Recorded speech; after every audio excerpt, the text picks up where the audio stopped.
Il-Ministru responsabbli mill-politika soċjali u d-drittijiet tat-tfal ma jafx għal tnaqsu l-fondi li kienu jingħataw Richmond Foundation biex joffru s-servizz importanti ta' helpline. Lex naqsu l-fondi għal din-linja ta' 24/7 kienet linja li tgħin ħafna nies.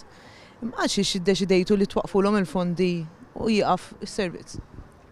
Tal-fondi ma nistax nifhem għax li nerġa' ngħidlek ġifieri aħna għandna programmi li għaddej ma' Richmond. Evidenti li l-Ministru Michael Falzon kien skomdu immens iwieġeb dwar dan is-suġġett. Qegħdin naħdmu biex nagħmlu ftehim ieħor mal. Ma intix tweġibni għax twaqaf il-fond. Mis-Sosja Ċempel nsaqsik jiena. Ma xax daqshekk skomdu biex tweġibni, Ministru. Ma għalx waqaftuh jiġifieri il-fond. Il-bieraħ stess Chris Fern qal li naqqastu l-fond, Ministru. Xek, u anka.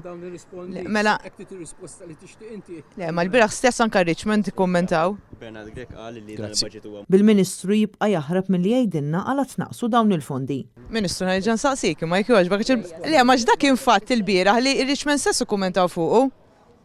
Dal-aħħar episodju ikompli juri kemm il-Gvern qed jixxaħaħ maż-żgħir u jnaqqas fondi f'setturi ferm kruċjali għas-saħħa, f'dan il-każ fis-settur tas-saħħa mentali.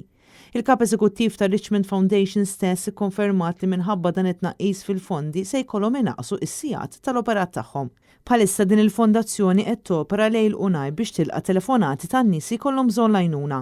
Iżda issa dan is-servizz se jkollu jitwaqqaf għax il-Gvern iddeċida li jrid joħloq helpline oħra.